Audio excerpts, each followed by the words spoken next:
Naobserbahan ang pagtaas sa presyo ng ilang gulay sa Naga City People's Mall, partikular ang mga galing pang Cordillera Province. Isa ang mga lugar sa tinamaan ng bagyo nitong nakaraang linggo. Ayon kay Isabel Evangelista, tumaas aniya ang mga gulay na dinadala sa kanila tulad na lang ng repolyo, patatas, carrots, Baguio beans at pechay.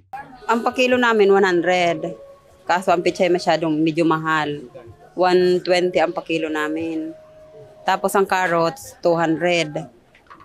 Dati po ba magkano? Dati ang pechay namin dati 70 lang, ganyan, 70, 65. Taas ang presyo ngayon, medyo naapektuhan kami mga namimili kasi sa budget. Siyempre, sa mga negosyanteng katulad namin maliliit, malaking kabawasan yan. Siguro dahil din sa may yung mga impending mga bagyo na tapos may landslide pa katulad ng bagyo, yung order namin galing sa bagyo may nahirapan yung tracking kasi medyo yung sa daan daw, maraming traffic, tapos may landslide pa. Sa kabila nito, patuloy ang pagdating ng mga naturang produkto sa pamilihan na sinabayan pa ng iba pang gulay mula sa iba't ibang karatig lugar sa Camarines Sur.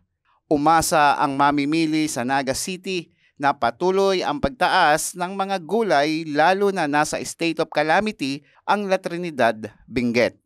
Eli Balbin, CSN.